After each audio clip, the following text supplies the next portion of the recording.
have a list. What did we say we're gonna do? Top 15 horror RPGs ever. Maybe ever. All right. So, did you want to go over kind of criteria, that sort of stuff? Yeah. So what we focused on was games that were certainly RPGs and certainly horror, and not so much that they had a horror level, because there's tons of RPGs that have some levels that have horror themes to them or Halloween themes to them, but it's got to be full blown horror related or Halloween related in some sense. Just it can be friendly horror like Halloween, or it could be very gory, grotesque, eldritch horrors that you get from the Cthulhu world type stuff. Yeah. In the full gamut, right? It could be full blown gore, etc. So that's the main criteria, and because of that, we do have some like almost qualifieds, and this will give you an idea as to what we were looking for. So games that almost qualified for this list were Resident Evil games, Eternal Darkness. Now, both of those games didn't make it because, yes, they are horror, but they are not RPGs. Another game that almost qualified was Path of Exile. Yes, it's an RPG, but it wasn't a full-blown consistent horror game. So that's meant to give an idea as to why we eliminated a few games from this list. And also keep in mind, we're not going to list everything. We even struggled a little bit with the honorable mentions because the list could go on and on and on. There are a lot of stuff out there, so we had to limit this down to 15. So keep that in mind as well. And also, there were some biases in this as well in terms of games we've played over games we haven't played. But I mean, we understand like when a game is really good and it also has horror RPG elements. But yeah, so again, that did have an effect on some of our numbers here. But did we want to do honorable mentions first? Yeah, I think we should do the honorable mentions first. Yep. Okay. So honorable mentions, we have this first one's probably already going to get people peeved. Parasite Eve. Parasite Eve is an honorable mention. A lot of the SMT games, so Shin Megami Tensei games, are honorable mentions. Vampire the Masquerade, honorable mention. Pathologic games. I know there's a one coming. Is it out yet? It just recently released. PC, yeah. Okay, so Pathologic.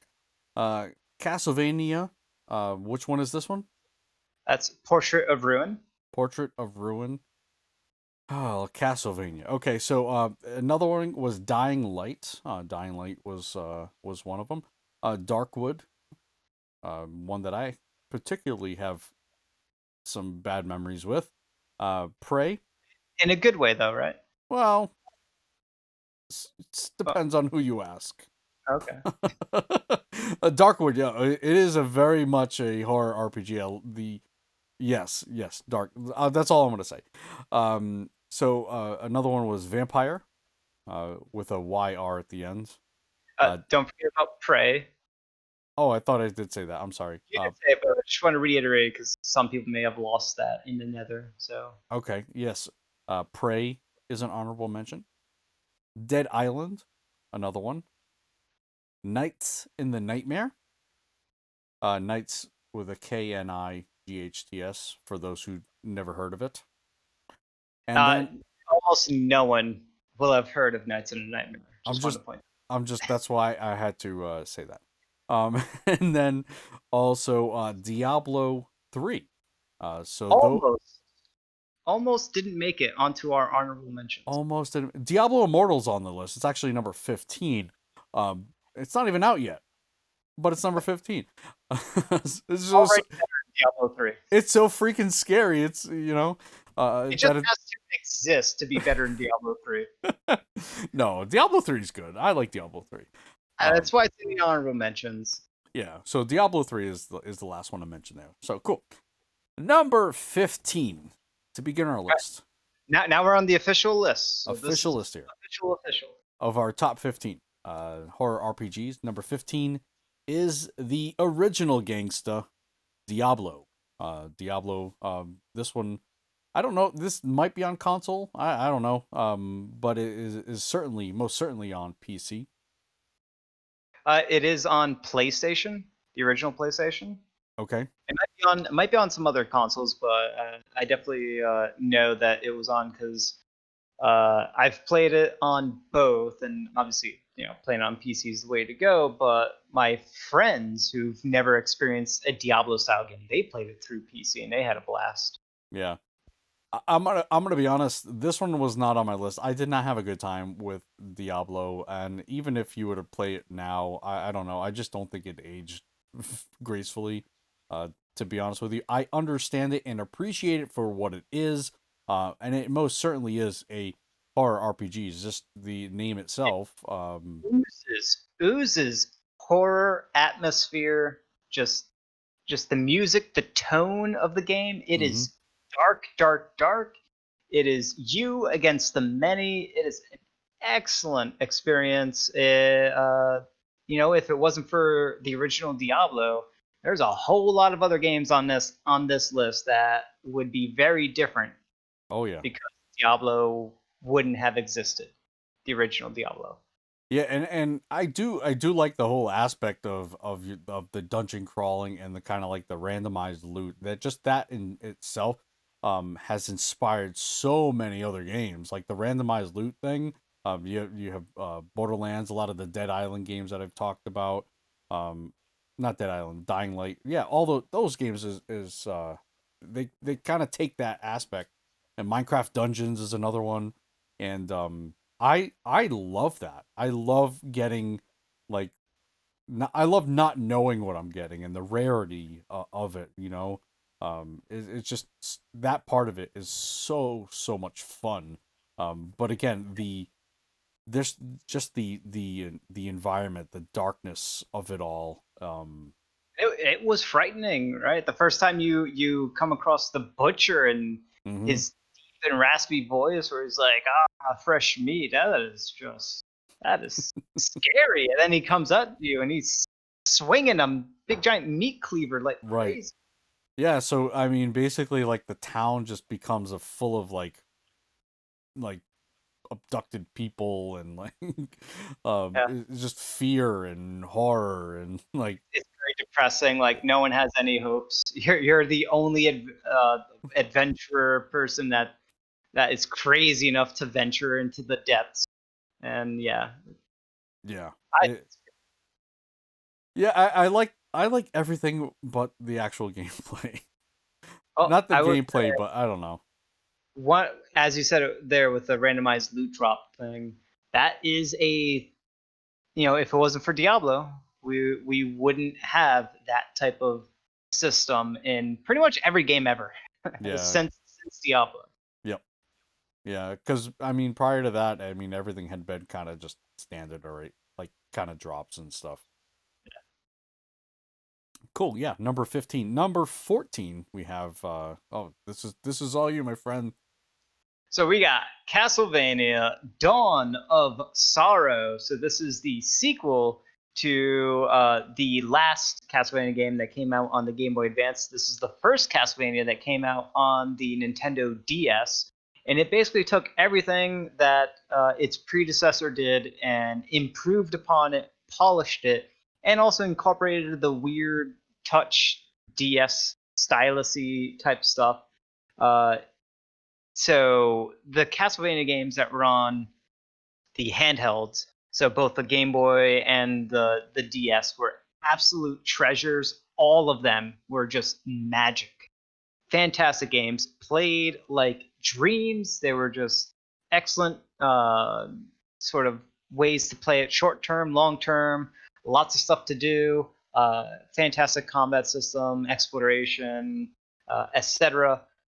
One of the things that kind of holds this one back, even though it plays better than its predecessors is that there was a major shift in the tone and presentation of Castlevania, where they went towards a lighter, younger audience, anime aesthetic versus the more gothic style that Mm-hmm. the Game Boy Advance Castlevanias went with. So that's kind of what takes it, drops it down a few notches on this list. But don't let that fool you. The game is absolutely phenomenal. Gameplay reigns over everything. I think Gio agrees with me on that. That gameplay is king. Mm-hmm. And when it comes to gameplay, like these Castlevania games on the handheld, they there's just no match to them, or very few can sort of meet or exceed them because they are phenomenal games to play. And in terms of horror, the horror aspect, I mean, you're basically, I'm assuming you're fighting Dracula as in Oh, most of well, them. for most of them, sure. For most, I don't want to say too much about the Dawn of Sorrow, Arya of Sorrow storyline stuff, but yeah, it's not just that though. It's Castlevania is the first game that I can think of, when you're going all the way back to Castlevania One, that is pure Halloween. It's like Halloween the game because it's throwing everything at you. It's throwing witches at you, vampires at you, skeletons, and Frankenstein, the creature. It's throwing the creature from the Black Lagoon, right? The weird merfolk Yep, yep. type creature thing. It's throwing everything at you that relates to horror. It's got the ghosts, the Medusa heads, and whatnot. You name it, it's got it. Spiders, bats, galore. Just like the full gamut of everything that is horrific, and fits the horror genre. It's in there. It's in there. It's going to be some enemy that you're going to come across that you have to defeat. Yeah. All right, cool. So number 13, we have BioShock. Yeah, we can have a shot. This is definitely one of the games that I think, correct me if I'm wrong, in this, that I think the first half of this game is a lot more frightening than the second half, because I don't think there's a lot more, like when the first half of the game you meet the what's her name, the girl there. Jeez, I can't even remember her Oh, name. little sister. Little sister, and then you meet Big Daddy, and then just that whole the meeting of these people and and the doctors and all that stuff. I think when you're like, that is where it's just an uneasiness, or like around that whole meeting of the minds, I guess you could call it. It's more than just that because as you're going into different, uh, I'm gonna call them biomes. They're not really biomes. They're like parts of the city, sections of the city. Mm-hmm. There's unique stories tailored to them, and that ties into typically the boss of that area. Right, Uh, right, right, right. but there's a lot to their story, and there's all their pretty much all their stories are horrific in a in the way they present those characters. I think there was one that was like a plastic surgeon or dentist, or maybe they were both of them had their own thing, but I think it was a plastic surgeon. And you hear stories, you pick up these these recordings from Mm-hmm. people that from both the doctor and from the doctor's patients, and how they got deformed, and this doctor became obsessed with like perfecting beauty and finding a new way to interpret beauty, which is basically mutilating people's Yeah, face. right. And then you see these people that have been mutilated, and they're coming after you, and you got to blast them, and it's just it's a nice way to present uh, a a horror uh, through this sort of manner. There are, and even when that sort of runs dry, you still have the aspect of surprise, the element of surprise, because every now and then things will be quiet, and then you hear someone that's right behind you, and they come after you swinging a lead pipe or something. Right. And there's advantages too in terms of combat, right? So you can You can go out guns blazing. There's some stealthy kind of mechanics to this where that could also, help you out. Yep. Um, but You're yeah, you're making choices regarding how you're going to enhance your character, mhm, and that's based on another choice you make with the little sister, whether you want to harvest them or let them go free, and then using uh, a certain resource, you're going to be able to purchase things that is going to expand your character's capabilities, and that becomes a loadout as well. And you can, as you're gaining and obtaining more abilities, you can't use them. You can't carry everything with you at the same time. But what you can do is change your spec. So you can sort of adapt your playstyle according to the situation or the environment that you're in. If you're in a place that's lots of ice is everywhere, maybe you want to carry some of that fire pyrokinesis mhm. stuff. So, really great game across the board.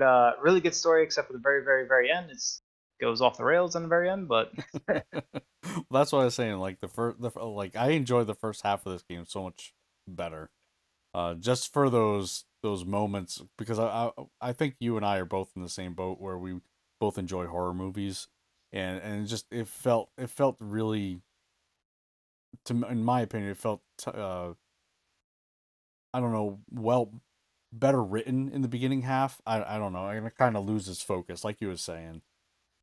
uh, Um, well, when it loses focus for me, it was at the very, very end, like the literal very the end. ending, yeah, It's a little weird. yeah, But it tells its story real good. It's got the aha moment. Uh, the little twist. It's got a really good twist in there, and hmm, it's just a great storytelling. And then the atmosphere, the fact that you are underneath an ocean, and you can hear the creaking and banging and almost the pressure. You can kind of hear and almost feel the right, pressure, the weight of the ocean that's hmm, pressing on the building itself.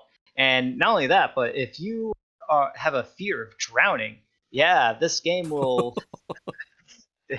This if you have that kind of phobia, which I don't want to drown, and that being surrounded by water and having pipes bursting constantly and having rooms get flooded with water every now and then, it's just yeah, yeah. It is a good. It's also available on the Switch. Bioshock, the original, Bioshock 2, and Bioshock Infinite. yep, yep. And as a collection, and it is an excellent, well worth the money collection. Right. All right. Cool. Number 12, Bloodstained: Ritual of the Night. We've mentioned this game many, many times, and in the same vein as some of the Castlevanias are out there, it's up there in terms of really good soundtrack, really good music. Visuals are really done well. Deep RPG mechanics in this game. Very Um, deep. for the Switch, it had kind of a rough launch, but I think they've kind of smoothed things out at this point. I'd have to go back and replay it, but I'm pretty sure that they've smoothed things out. And yeah, it has all those same things that you've mentioned with Dawn of Sorrow. It has all those monsters, all those creepy things in there. Yeah. No, maybe not all of them because they can't sort of use monsters that are unique to the Castlevania sort of mythos, but Sure. they've got a whole lot of them, and they got plenty of that sort of smorgasbord of Halloween horror creatures Right. that you would want to be present there. So Yeah, and man, it really is a good game. I played it on when it was having problems on the Switch, so I would have to kind of refer to you on how it plays. I'm assuming it plays really really well. it's definitely a game where gameplay is king, and yeah, Bloodstained definitely succeeds on that. The way, if I had to compare it to Castlevania, which is an obvious comparison, it plays gameplay wise, it plays as one of the best. It's as good as the best of the best from the Castlevania franchise.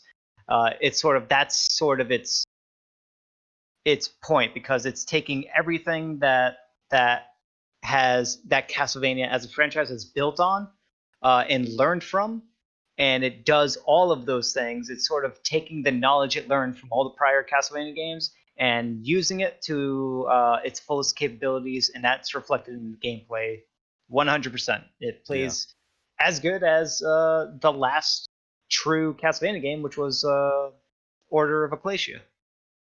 It's funny how you mentioned true There's been Castlevania some game. Castlevania games since that one, but they're not true Castlevania. You just don't recognize them. They're not true Castlevania games. But in terms of horror, it has the same aspects like you had mentioned with the previous Castlevania games. I think it still does, even though it might not have the monsters. It still has the kind of like the dilapidated town, kind of the haunted kind of mansion or castle or whatever. Fountains of blood and women bathing in bathtubs of blood and just lots of blood. And There's, blood. there might be some blood and Bloodstained. Yeah, It's weird how that maybe, happens. maybe a little. All right, number 11, Demon Souls or Demon Souls. Demon Souls. What is Demon Souls? Demon I Souls. never got to play Demon Souls. It is the so a lot of people give praise to they praise the sun regarding Dark Souls, but Demon Souls did it first, and Oh, it was the game that predates, and maybe it didn't get everything right, and maybe it does have some rugged area edges here and there, and maybe they didn't fully figure out how to best present that sort of gameplay system and the world and things like that. But man, oh man, it did it first, and what it did do, it definitely did well. Maybe a little obtuse, but it did it real good enough to where they essentially perfected it with Dark Souls. yeah, But Demon Souls, so good. It is if I had to describe it, it is a dark horror, medieval horror game. Right? yeah. You're playing as like some medieval character that is I can't remember that opening sequence very well. I think you're like trying to defend a castle or something like that, and then you get to the end, and there's a demon, and almost certainly you die because the demon only has to like hit you once or twice, and then you're dead, and then that's the opening to the game. Right. You kind of have to die, and you get killed by a demon that just like whacks you very easily, and then you die, and then you get resurrected, and then you're kind of just going through, and you have a lot of choices where you want to go, but you get to go through these different sort of zones, and each of these zones there's just it goes deeper into sort of this darkness and what has caused the land to sort of to sort of be engulfed in war and demise, and it's like this big giant weird dragon, evil dragon god Mm-hmm. thing, and yeah, there's just all sorts of just like evil creatures galore. One zone is like just filled with skeletons, like lightning storm skeletons. I forgot what they call them, That but sounds terrible. Like that yeah. sounds like it would be a terrible situation. Oh, it's very every situation in that game is just a terrible situation. There's everything's undead everywhere, and you're killing stuff. And if you, I don't think they had barn fires. I forgot what they were called in that one. It might have been a barn fire.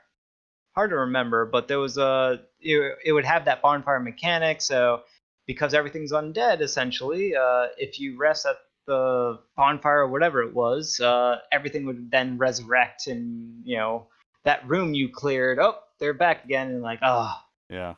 kill it all over again. I feel like I need to jump back into a Dark Souls, or I'd like to jump into Demon Souls and get that feeling again where you rest at a bonfire and then all of a sudden just everything is back. I loved Yeah, it. I absolutely I enjoy Dark Souls games so much. But yeah, I'm assuming this one also has kind of like the feeling of just dread, like Absolutely. Yeah. constant dread. You're just, you know, you're gonna die. You know it's happening, and you have like a bunch of souls. Like, you're sitting on it. It's there. You don't want to drop it, because if you drop it, you only have one chance to recover it. And man, is it an awful feeling when all that time kind of just gets reset to zero. You just wasted. Like you just died twice in a row, Yep. and yet you just wasted the last 2 hours of your life right there, just gone. Now with the PlayStation, was it PlayStation 3 it was on? It was a PS3 game. Yep. Now was the combat as tight and precise as It the other? Yeah, yeah, Yeah. it was very tight, very precise. Not as polished and precise, but it was absolutely serviceable. Like, Okay. more than enough. It was serviceable. Got the job done. I am so the big thing with this one is this could move up. If we were ever to do this list again, and if we were to just wait a few months and made this list, that game could have moved up, because a remake is coming for Demon Souls Right. that looks absolutely fantastic. It does look visually stunning. Yeah. And And I would like to think that they've improved upon anything that was kind of just waxing and waning in the wind oh, there, you oh, know? just the way the animations look on that remake, and it's a full blown remake, Right. like top to ground or whatever. Uh, just the animations, they're smoother, they're faster, and they're more connective, accurate on their connection, and they're more physical. So it's going to feel like an upgrade. Not only does it look like an upgrade, it's going to feel like it's an upgrade. Right. Awesome. And and Demon Souls would I'm on the fence on whether or not I should get an Xbox, the latest Xbox, oh, the newer Xbox or the newer PlayStation. Um, Demon Souls is kind of pushing me that way, but I don't know. I still haven't made the decision there yet. Anyway, number 10, we are hitting the top 10 here. Number 10, Dark Souls 2? Dark Souls 2. Dark Souls 2. I had this a little lower on my list than you had it on your list. So we came to a consensus, and it is at number 10. And I don't know what it was about Dark Souls 2. I I enjoyed it, just not as much as some of the other ones. And again, I don't know why. I mean, they all have the same mechanics. I just think the way it was telling the story, it just didn't feel. I don't know. Well, It just didn't get me. not necessarily. I think Dark Souls 2, the big takeaway of Dark Souls 2 is it was a pretty big leap up regarding character, Hmm. how you customize your character, and the options that you had available to you in order to further customize your character. It was a major leap up Right. from Dark Souls, where builds there was a just a wider opportunity to create diverse build sets. It definitely Uh, was. like dual shielding could is a thing that you could do. It's like ridiculous stuff that you couldn't normally do due to just some constraints of Dark Souls. Dark Souls 2 like opened up those constraints, and you could do a lot with it. Right. I I I don't know. I don't know what it was. I don't know. And it was harder, because Dark Souls, after you kind of figured out how to play that game, it it was kind of easy. Dark not Souls is, not that it's an easy game, but I understand what you mean though. once you learn, like, yeah, it's a game that you want to use a shield, then you kind of got the gist of Dark Souls. But Dark Souls 2 like really stepped up the difficulty Yep. by a lot. It hit hard for people that were already familiar with the Dark Souls or the Souls like combat system. It hit you hard. And not only that, but they did a like a what was it, like Scholar of the First Sin? Yeah, it was an expansion. They improved it upon everything too. And not only did they improve it, but they also made it harder in that improvement, because they like rearranged some of the enemies that you encounter, where you'd encounter harder enemies earlier into the game and whatnot. Yeah, it was so it kind of, you get to relive in Dark Souls, so you get to relive that dread of like not wanting to die because you have so much at stake, but you know the game is so hard that you're going to die. It's Yeah. just great. No, you in playing Dark Souls, unless you're one of those crazy speedrunners, which man, I don't know how they do it, but they do it. Um, yeah, you're gonna die. You're Yeah. without a doubt. Every corner that you are going to turn, you're always wondering like, all right, what's going to kill me? What's Right. going to kill me? Is it going to be a trap? Is it going to be some enemy hiding behind a wall or a bush or something? Mm-hmm. Something's going to kill you. Something. Yeah, gotta love them. Gotta love them Dark Souls games. All right, cool. Number 9. Again, it's all you, brother. Number 9, Castlevania: Order of Ecclesia. As I said before, it is the best Castlevania, the best newest version of Castlevania, official Castlevania that you can get around there. Absolutely fantastic. It's got the best of the best, the tightest combat, the best feel for the combat. It's got a huge diversity of biomes. The way that they separate the map into different locations that you can independently explore. Excellent, excellent stuff. And then it still gives you uh, the thing you want. I don't want to spoil it, but it gives you that thing that you expect for a Castlevania game. It still gives you that on top of everything else that it gives you, and it just layers it all nice on top of one another. And another key point is that it goes back to the gothic aesthetic, the Yeah. more mature presentation in graphics. And oh man, the sprite work and the animations are absolutely fantastic on Order of Ecclesia. Top-notch music, top-notch combat and gameplay, and just a great character too. Shinoa, just uh, a really interesting character because she has that whole rune thing on her back. I don't know if it's a tattoo or not, but she can like suck in runes after defeating enemies. They can turn into a rune sometimes, And she's and you can suck them in. just suck it in. And they're so every enemy. Not only are they giving you experience for you killing them, and they can drop something, some loot, but they also have a chance to turn into a rune that is unique to them and gives you a unique power that only that one enemy can grant you.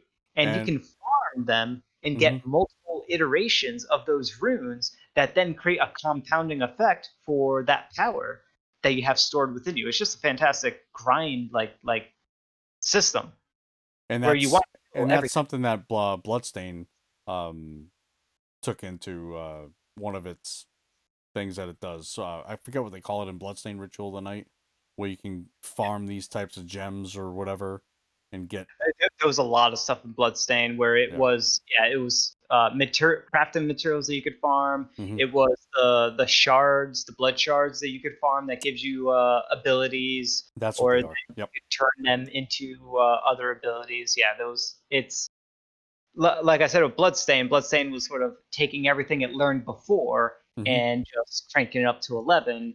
And a lot of what it learned before was Order of Ecclesia. Yeah. And as with any Castlevania game, it's got all the Halloween stuff you could ever want. It's got all the spooks. You want to fight against werewolves, werecats, werebears? It's got it. It's got it all. It's got it all. Yeah, like got a lot of spooky stuff. Lots. All right, cool.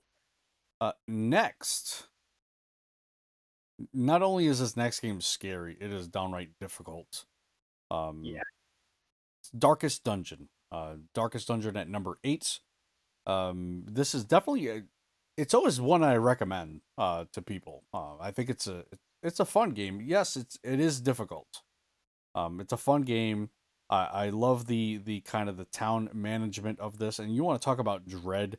That whole town that you're I think you're essentially visiting. If I'm trying to remember the story again, It's your state. It is your estate. I thought we were visiting. No, we're staying. But that whole town is just filled with just rotting. It feels like everything is just falling apart around you, rotting around you. You get these travelers who essentially are basically running the dungeons. You're trying to recruit these people, and boy, does it nail the horror like aesthetic.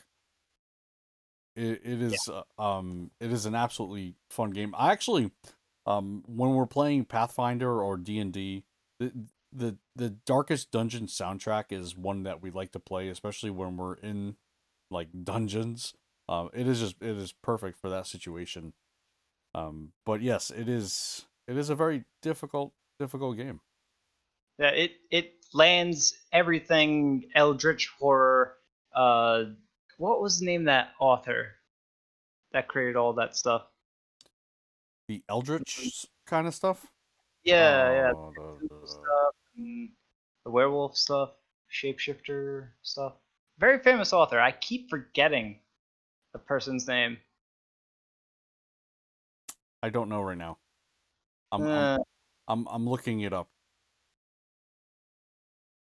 but it lands that everything, almost all the major writings that that author is known for, is encapsulated within this game, with a heavier emphasis on the eldritch stuff, but it has the shape shifting stuff and all of those horror elements are all in there. So we're not talking like lighthearted Halloween kid friendly horror. We're talking like really sinister, like dark, cosmic type horror, things Mm-hmm. that make your mind melt forever, where you're going to the madhouse because you cannot comprehend the level of despair and stress uh, that is induced by these mythical, cosmic, otherworldly things.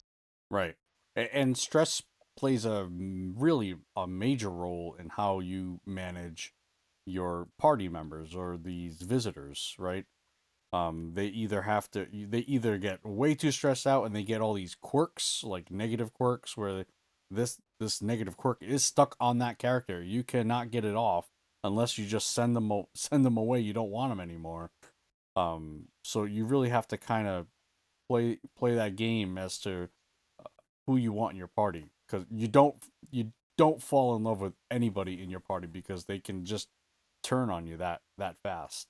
Not only turn on you, but there is permadeath in the game as well, Yeah. and they can die not just from physical damage, but they can die from mental, psychological damage.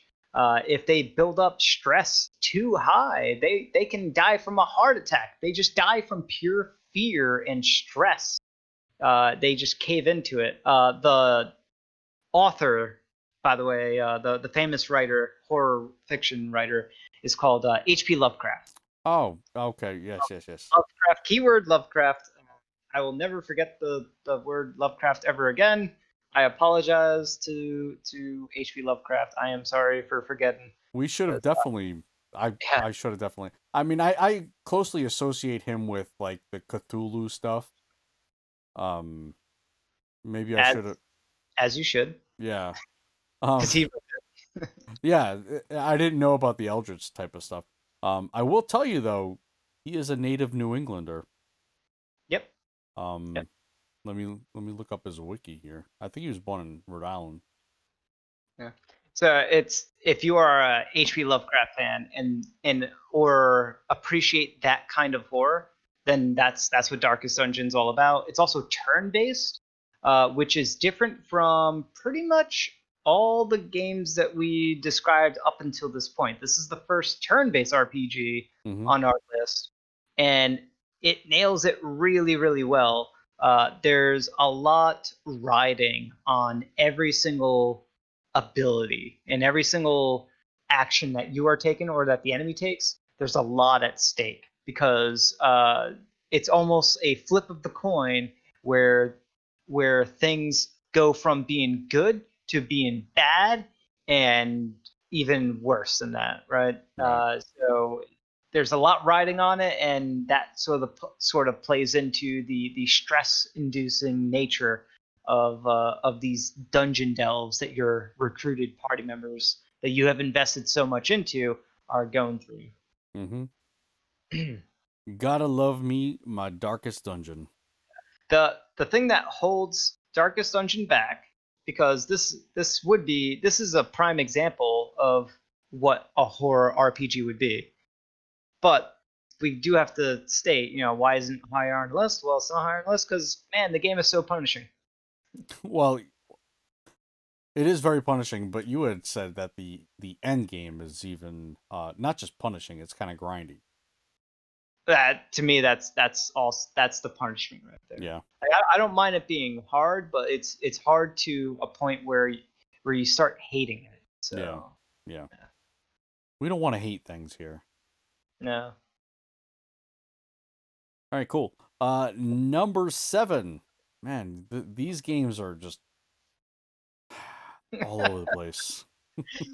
Number 7 is yet another Castlevania Aria of Sorrow. This was the third Castlevania game on the Game Boy Advance. It was also the last one on the Game Boy Advance, and it nailed it.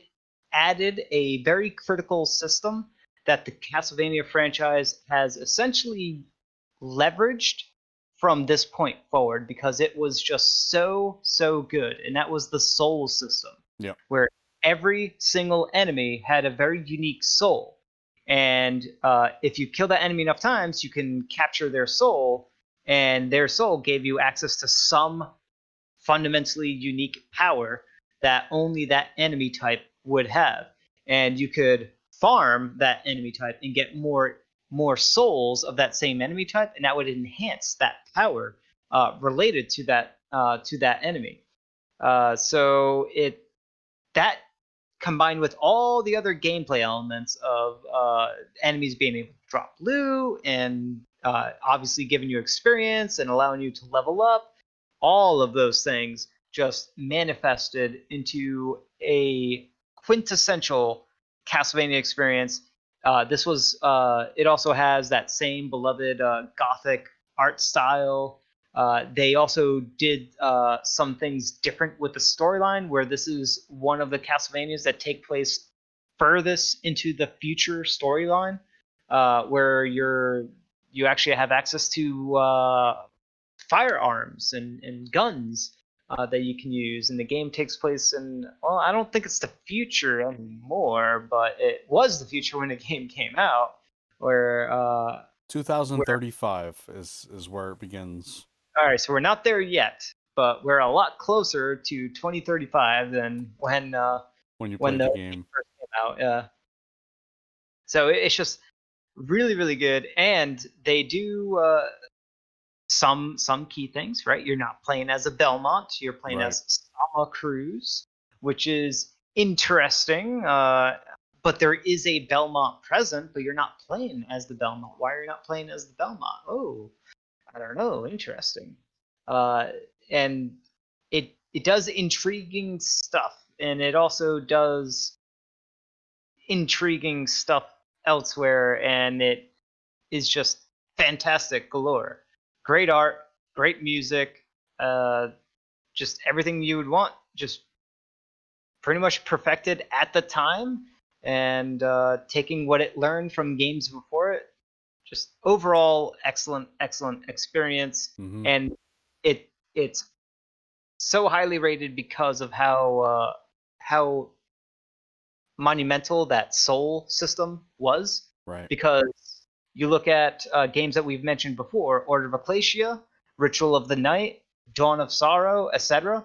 All those games use some variation of that soul system, if Right. not direct. And it's tweaked in such a way where it may make it a little better. Um, it's just I think that soul system is very cool and kind of unique, obviously to what Castlevania does. Yep. All right, cool. Number 6, we have Diablo 2. Diablo 2 is definitely we mentioned Diablo, right? And all of its things. that come along with it, kind of like the feeling of dread, all that type of stuff. Just the world itself. But I will say that Diablo 2 is just a much, I think it's a much improved upon iteration of Diablo. I think this is really where the jumping off point was for Diablo. I think this is where I got into Diablo. And it's where I don't remember in Diablo running into like a bunch of enemies at one time. I do remember in Diablo 2 running into a bunch of enemies at one time. And maybe that's due to the fact that the PC couldn't handle it or whatever it was. But I do, like I said, I remember just the massive amount of enemies in Diablo 2 running around, collecting random loot, collecting mana, collecting health, which again, you could do some of that, or you could do that in Diablo. I just liked it better in Diablo 2. I felt like the worlds were or the maps were a lot bigger. And again, that probably has something to do with the improvements on just the computers alone. Yeah, and the engine, I don't think it was the same engine. They just did a massive overhaul graphically Yeah. of what Diablo was capable of, especially with the lighting system, and they did this weird parallax scrolling effect where they had like meshes tied to sprites and textures, and they could do like warping and perspective warping based on depth and distance, and you Mm-hmm. had to have graphics cards that would be able to support that type of uh, graphics improvement enhancement. And if you didn't have those types of graphics cards, then you'd kind of miss out on that. And it was a really cool effect when you had it enabled. And also, I think the first Diablo had no outdoor environments except for Tristram. I think Right. everything else was In a underground dungeon. or in some, yeah, in a dungeon of sorts. But Diablo 2, it's like, nope, we're gonna actually, the first area you're gonna explore is outdoors. Mm-hmm. And And then you start going into like dungeons and caves and buildings and whatnot. But there was a lot of outdoor places too, and they were huge and open. That was a very big thing with Diablo 2, is how open everything was. right. And you could do and it had both in the same map, right? So you could be outdoors and then all of a sudden you're going into a dungeon. And then I also remember there being like a lot more classes as well. Uh Yeah, I Diablo had 3 and Diablo 2 had oh yeah. 5. Okay. I believe And it was there were expansions on that as well. That I don't remember the names, but I remember Lord of Diablo. Destruction. Lord of What? Destruction added 2 more classes, the Druid and the Assassin. Okay. So again, I just think an overall better game, much more improved upon. That's for sure. Yeah, I felt like I had a lot more fun. I never played it multiplayer, but I think there was multiplayer associated with it as well. Um, Oh yeah, yeah. Multiplayer was a huge part of it because you you beat the game and then you unlock the next difficulty, yeah. and then you go through the game and you beat it again. And you unlock the next difficulty. I think there were either 3 or 4 difficulties with Diablo, and everything got substantially harder. And then you're on the final difficulty, and things are really really hard. And but you're also fighting things, dying a lot, but you're also getting loot. So it had that loot system of Diablo, but they expanded on it dramatically. They added in something fundamental, which was sets. Oh yeah, that's right. That was a huge thing, which almost every single game now uses set items as part of their right. Just about every single MMO out there has some degree of set Set items. and set, but Where, yeah, with yeah, getting your set bonuses and whatnot. Yeah. you wear multiples of the set, and they give this compounding enhancement effect. That was introduced, I think, for the first time in Diablo 2 Yeah, or expansion Diablo 2. yeah, I'm not entirely sure on that, but yeah, I do remember having to deal with armor sets and whatnot. And also, Um, socketing gems and runes into your gear was also from Diablo 2. hmm That was another thing. You could also do crazy stuff like you could you had the Herodric cube, so you could actually do crafting and like randomly sort of generate items from the cube using Yep. like weird Herodric cube formulas. Yeah, Uh, they implemented that in Diablo 3 as well. Not as good as they did in Diablo 2, but yeah.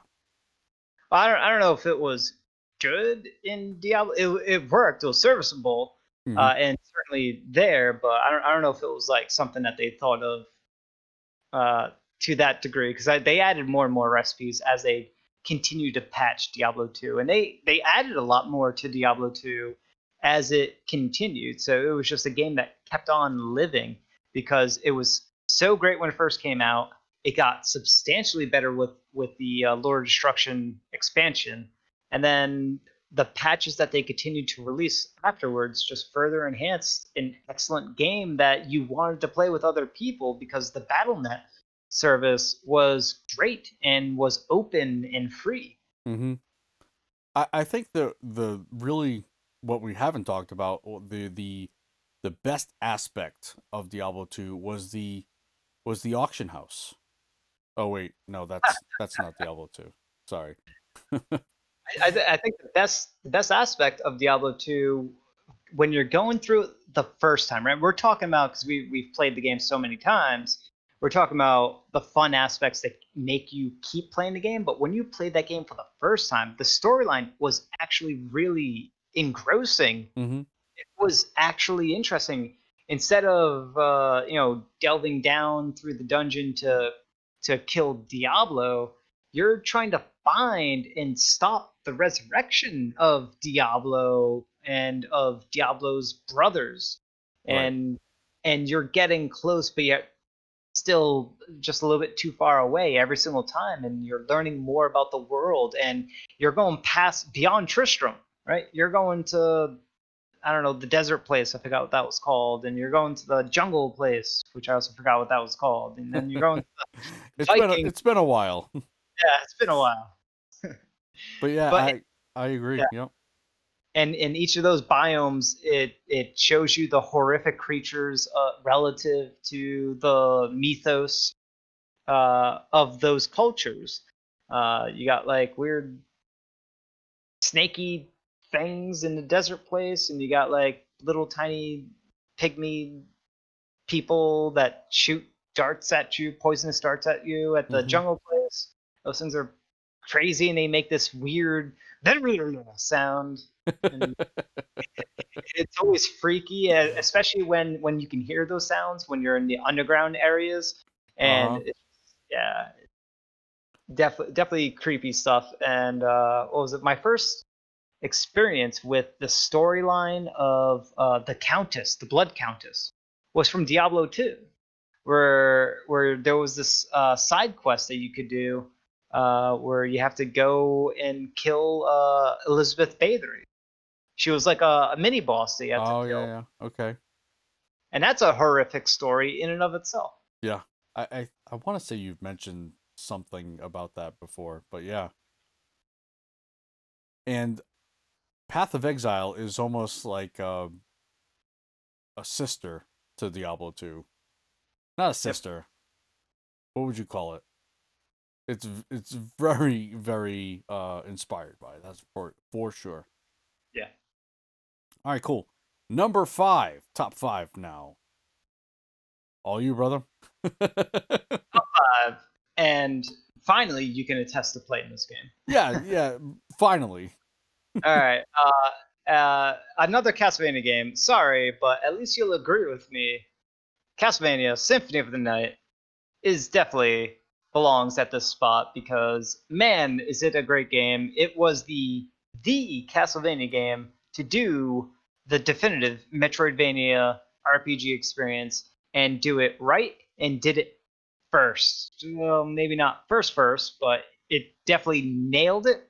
hmm Maybe Castlevania 2, maybe you could argue was the first time experience, but this was the first legitimate Castlevania RPG experience, and it nailed it awesomely.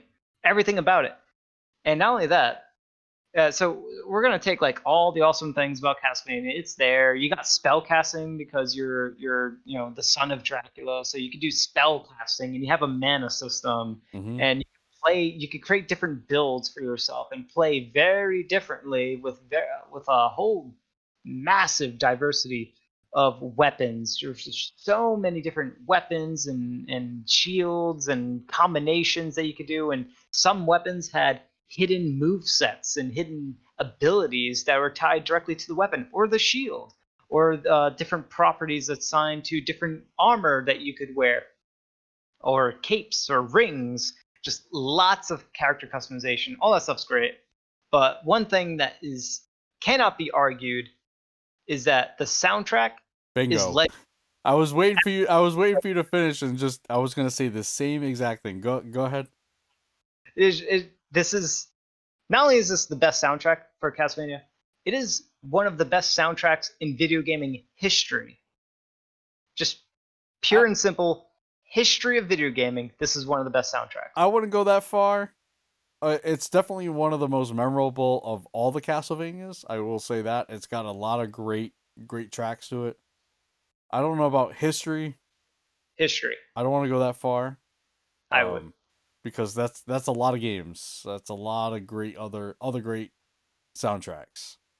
I'd have to rank. We can rank those too. We can hit those too. We can, but this is the one I hum almost on a daily basis. Yeah, yeah, yeah. Dun-dun-dun, dun, Oh, dun-dun-dun, here we dun, go. dun-dun-dun-dun-dun, dun-dun-dun. So good. I mean, for me, it's bloody tears. Like It's that's always blood yeah. tears. It's just that's all it is, right? But yeah, it's all those things you said about those other Castlevania games in terms of the environment, in terms of the feeling of you get while playing it, the monsters, the creatures, all those things lumped into one, done really well, uh, all tied up in a bow, basically. Yeah. It is And this is also, yep, sorry. it Good. really is it's a perfect game. It's a really good game. Yeah. And it was also the first Castlevania that I can think of that felt where the platforming felt entirely in your control. Yep. Whereas previous Castlevania games, when you jumped, you were more or less locked into your trajectory and your momentum. Uh, but in this one, you could, because you were not a Belmont, you actually could move midway through your jump and do a double jump and all sorts of gymnastics that weren't really humanly capable because, well, you're kind of not really human Yep. entirely. Yep. Yeah, it is. It is definitely one of the great ones. That's for sure. Number four. Number four is Dark Souls 3. Dark Souls 3 is probably one of my more favorite Dark Souls. I absolutely again it's got all the things we've mentioned before. It's got the feeling of dread everywhere. It's it's got downtrodden people everywhere. Even the NPCs sound depressed and just like oh man, but what I remember most of Dark Souls 3 are the bosses. I absolutely love the bosses, like the twins is a very memorable battle for me. The dancer is another one. Um, it's just got really cool boss design. And they all do something different, and of course they're all incredibly difficult. I want to say in the first, I don't know, maybe 2 minutes of the game, you're already fighting a boss. uh, Probably even less than that, depending on which path you take. Because I played this games a couple times through, um, and again, it's just a beautiful looking game because it was kind of released later in the oh not or later. It was released during Xbox One, PlayStation 4. Uh, I don't remember if Yep. it was like right when they released, but anyway, it looks visually it looks awesome. I think a lot of the puzzles in it make sense, and I think that might be why I I rank Dark Souls 2 lower. It's just some of the puzzles are a little obtuse, and I really didn't like them that much. But I would say it's certainly the level design for me. Dark Souls 2 took a step back, yeah, and Dark Souls 3's level design just took it's a very nice balance between what the original Dark Souls did level design wise and what Dark Souls 2 did. It found the perfect balance where the levels were very intricate, very elaborate. They intertwine a little better.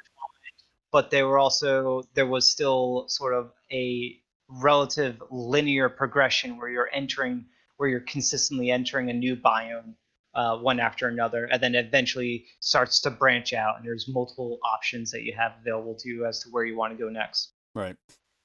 And I think it makes sense being the third iteration, maybe even the fourth iteration if you want to put Demon Souls into there. I think the combat feels a lot better in Dark Souls 3.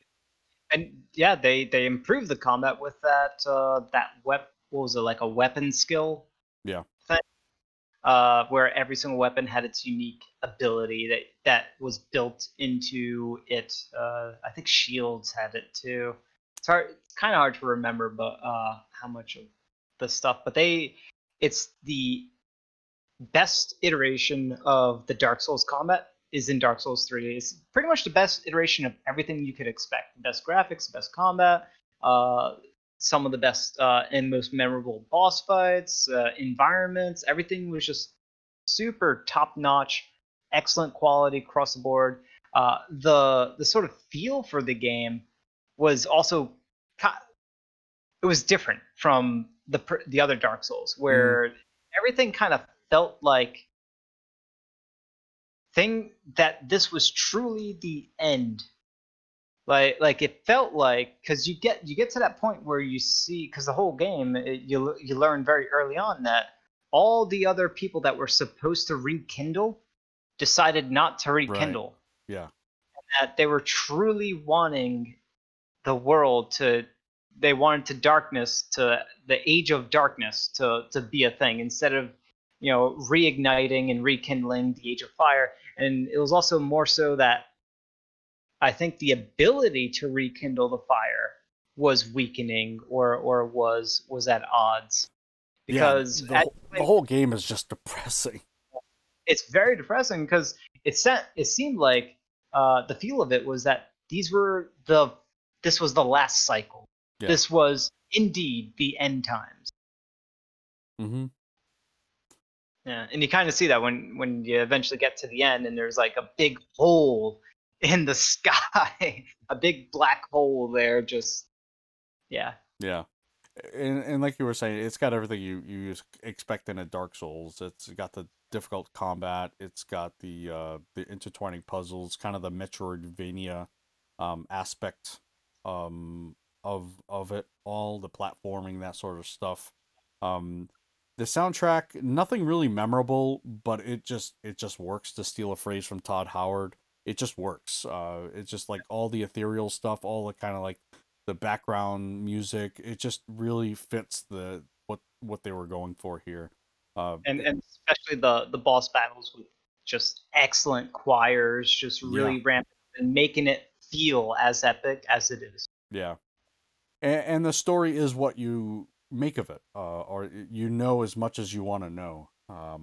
It's written in item descriptions. It's written in notes. It's written or it's told to you in with NPCs. And even with NPCs, depending on whether you save them, kill them, fight with them, fight against them, changes the story. It changes some things in some of the items you might get, that sort of stuff. But yeah, again, I could go on forever with Dark Souls 3. It's one of my more favorite ones. But yeah, cool. Number 3, we have System Shock 2. System Shock 2, just an absolute fantastic game to exemplify RPG and horror together. Yeah, It has both of those two things. Very excellent stuff. So the RPG mechanics. So unlike BioShock, which was definitely a significantly lighter take on RPG. System Shock 2 is not bad. Like you got your stats, you're dumping points into those stats. You got multiple sort of skill categories. I forgot what they described it in as, but each of those things could give you a very different play style, and in fact cause you to access different rooms and different situations in very fundamentally different ways, different gameplay ways. Where you could hack something if you had the hacking skill, or you could if you had I don't know if it was like strength or lock picking or something like that. I forgot what it was, but you could do that as an alternate route, or something else. There was also like a research skill. There's just lots of different stuff that you could do. Lots of combat skills that you could also pick up. So if you wanted to use, I think it was, I don't know if it was like the science weapons, or I forgot it was categorized. There's the melee stuff and the pistol stuff, and then the rifle or heavy weapons. It's been a while since I played it, but Yeah. it's got all that stuff, all the nice little RPG sort of doodads that you would want, and a world to explore. And it's not. It is subdivided into very large levels, but you're on a spaceship. So you're in a confined area, and you can revisit each floor of the spaceship whenever you want. Hmm. Even though each level of the spaceship, each floor, is a level, it is a map that gets loaded in and that you're exploring within. And there, yes, there is a loading. What's the term for it? Load screen. When you're going in between each floor. Yeah, That I know, right? term almost gotcha.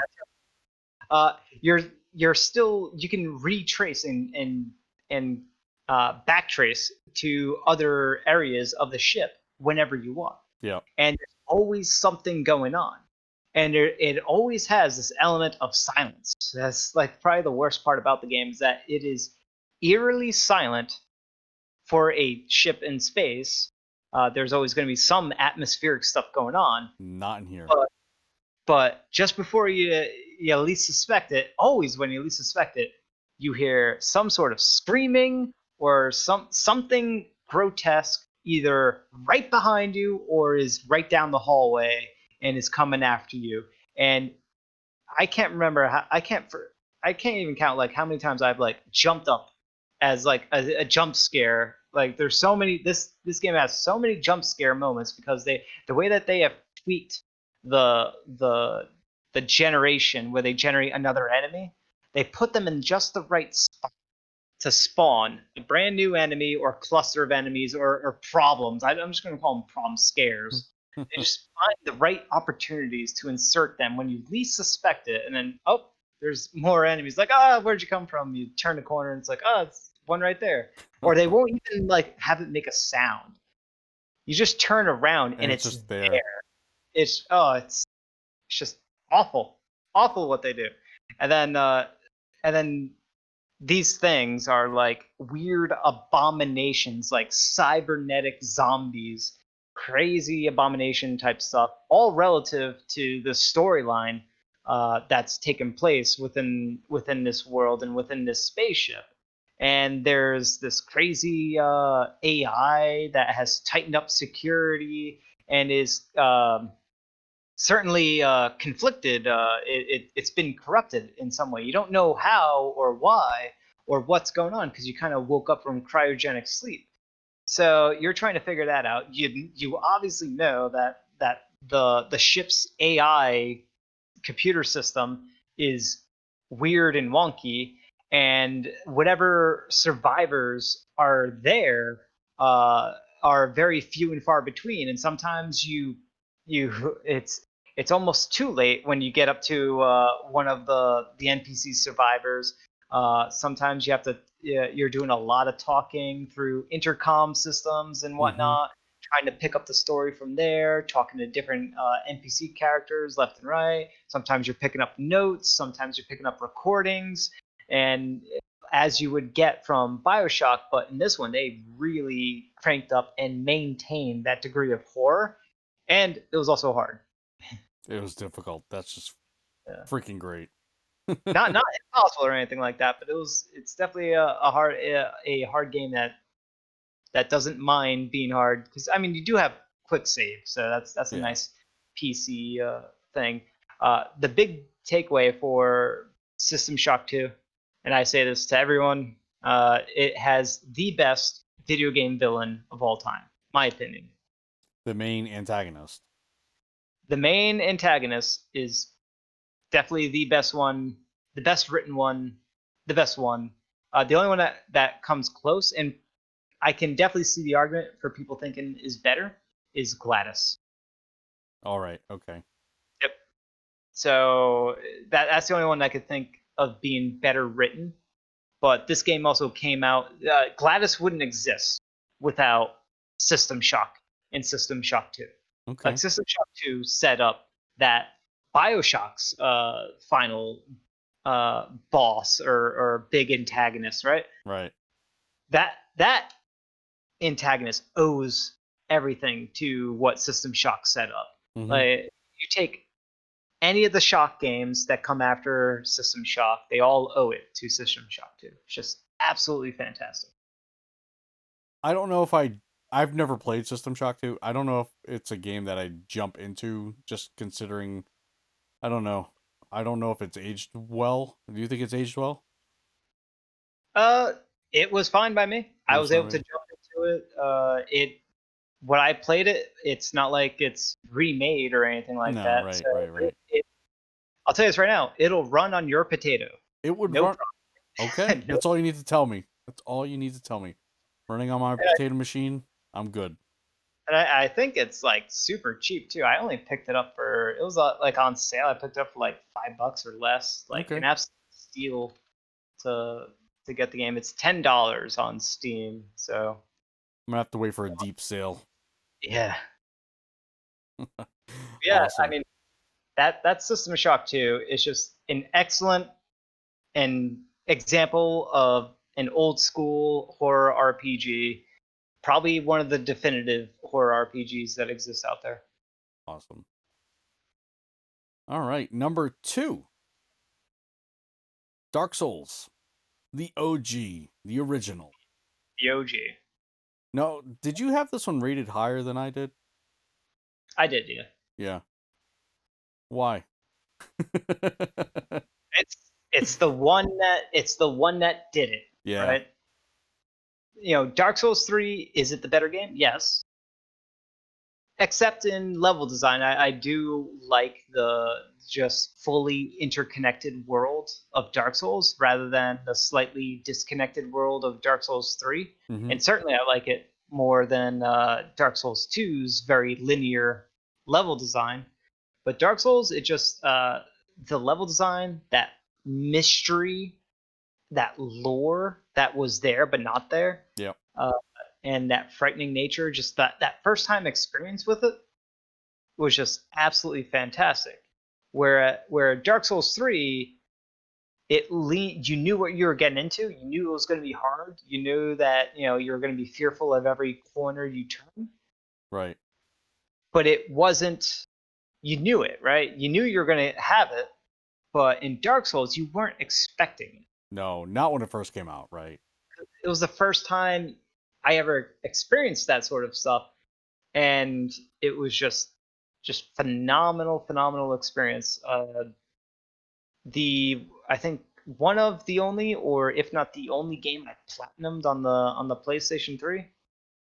I got that game on PlayStation 3, platinumed it. I got the enhanced version on PC and beat that game to all craziness. And then I think I want to get it again on Switch just so I can play it on Switch. Just to have it.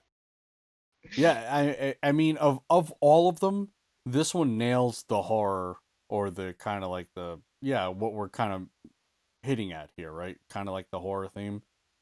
This one nails it throughout the entirety of the game, essentially. It's very dark, gritty. It definitely, has the same aspects that we all know and love with Dark Souls, kind of like the intense combat.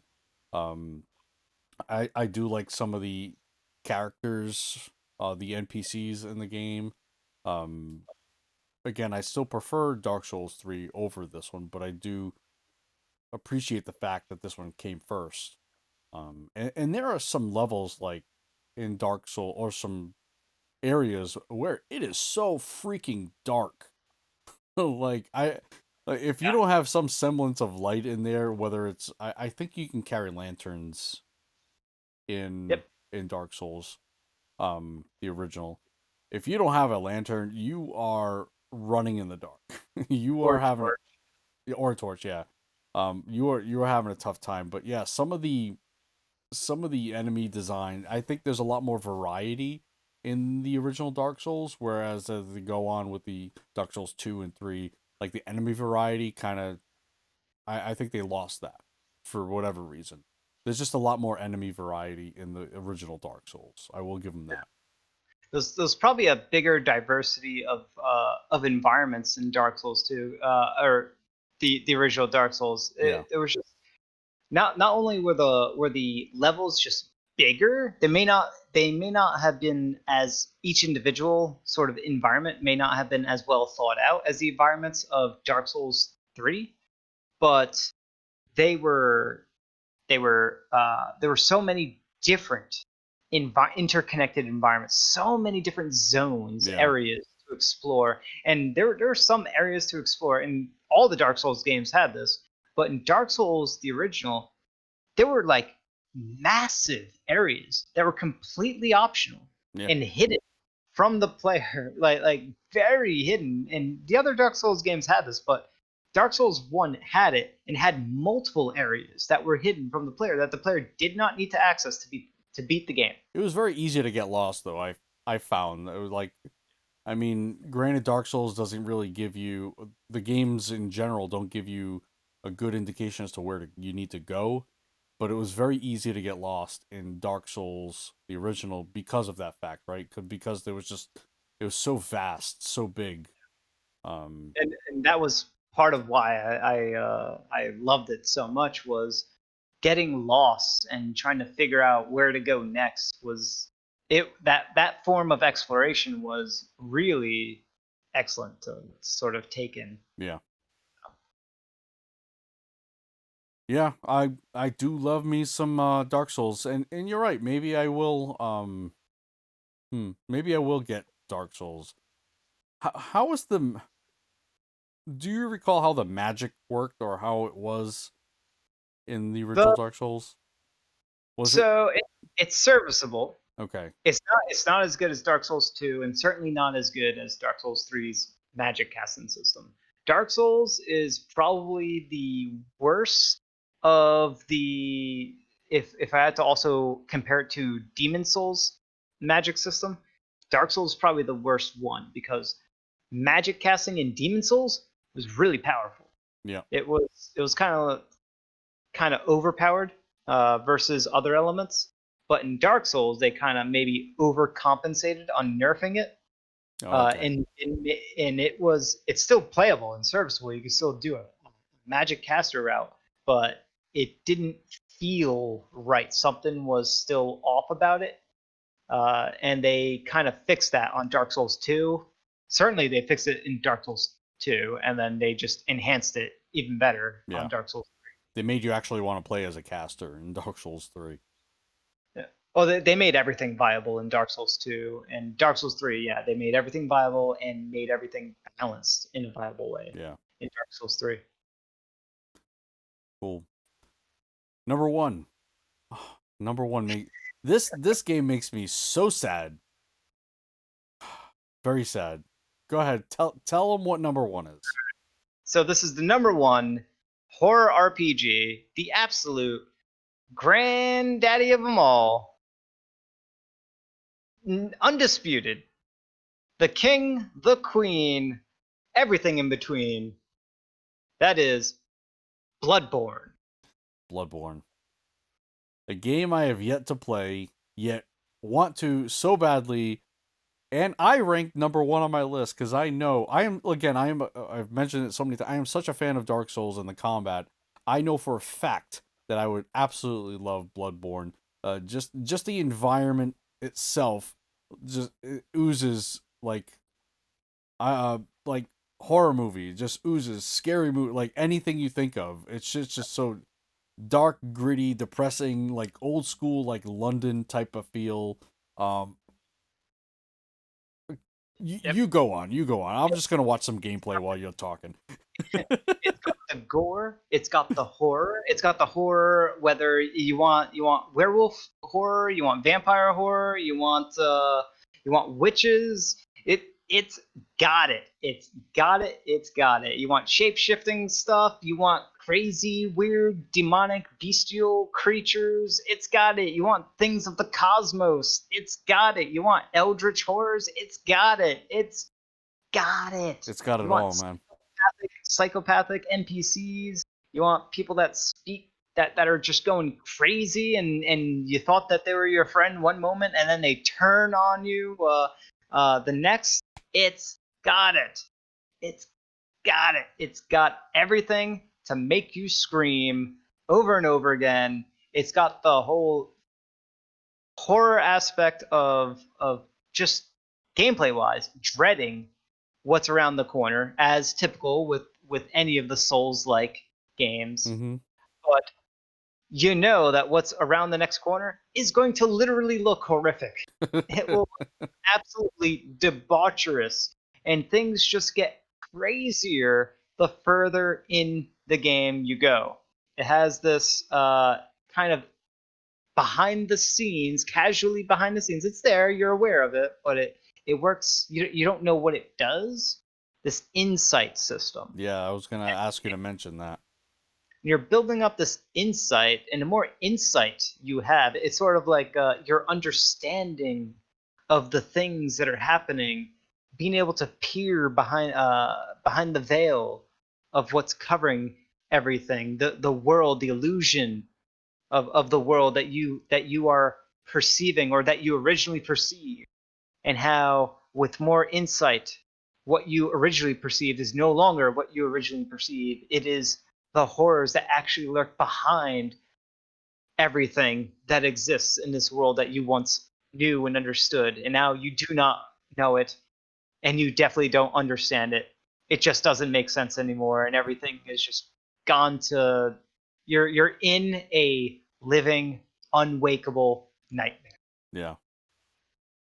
Yeah, I just love the look of this game, like the gothic type of gothic London, just like everything looks like elongated, almost like Nightmare Before Christmas, like where everything's kind of long and lanky. Um, I love the different kinds of or the different weapon types that you don't typically see in a lot of games of this nature. I mean, it has some of them, but just like the scythes and like there's so many different kinds. Like, what are some of the It's other kinds of weapons that you can use? the saw blades, Yeah. uh, what's the circular saw? There's like this. I love it. It's what was it called? Well, one of my favorites, that circular blade saw one is in the DLC expansion, Okay. but I forgot what it was called. But that one's just wild because it screams. It has that circular saw scream, that like like Oh that yeah, yeah, electrical yeah. sound as it's spinning like 1,000 RPMs like crazy, and it's just a couple of saw blades at the end of like basically a big giant pole arm, and you're just slamming that into enemies, and you can hold it in front of you, and it just continuously spins. And every single weapon in that game, by the way, is meant to spill blood.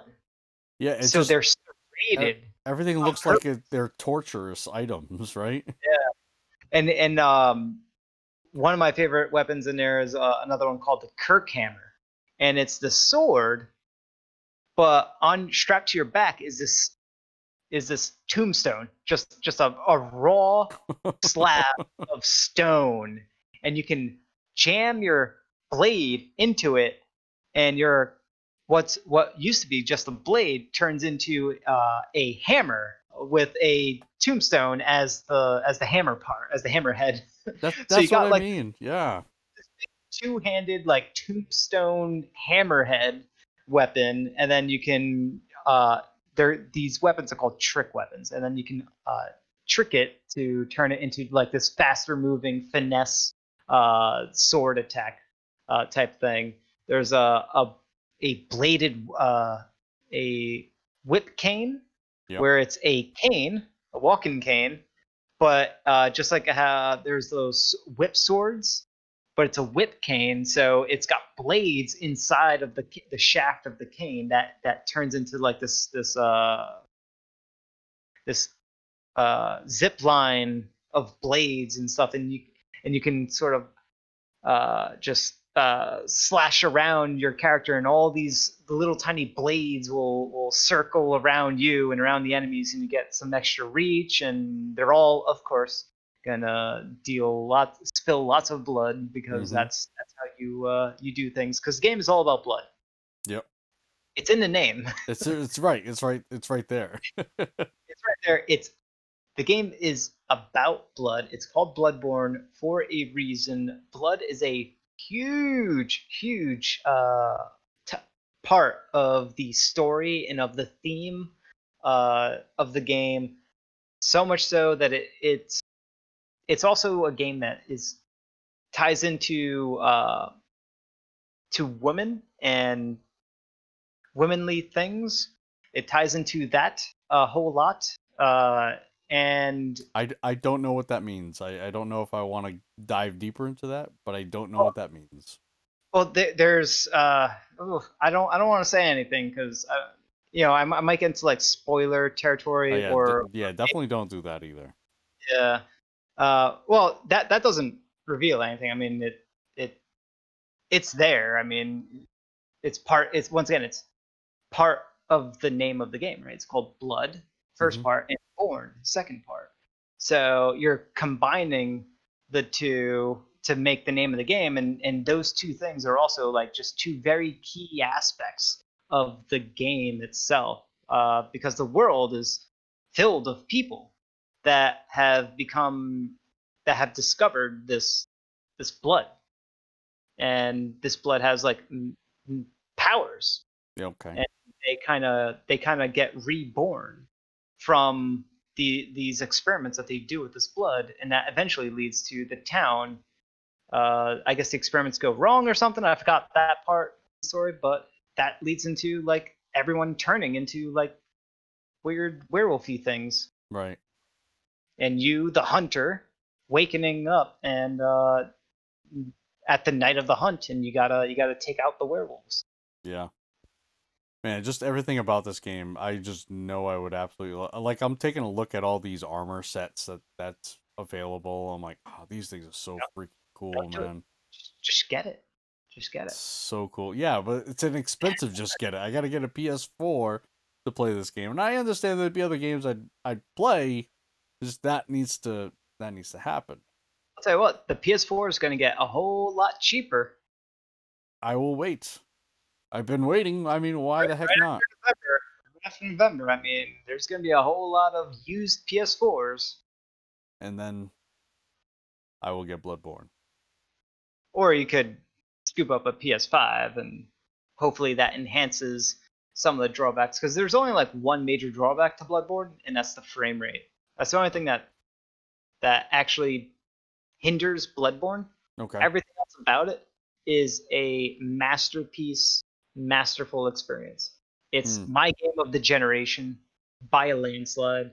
It's there's uh, not counting Breath of the Wild, Right. because that's Yeah. kind of I keep that as a separate thing, because that's game of all time, whereas Bloodborne is game of the generation. There you Yeah. go. That's how I separate it. Okay. Well, that works. That works. Yeah. But yeah, that is our list.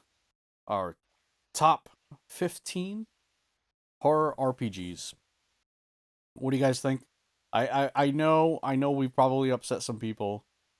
What did we leave off? I believe we've mentioned mostly everything. If we left anything, please let us know. Ah, we got them all. We got them all. We got them So all. we're done. We're done here.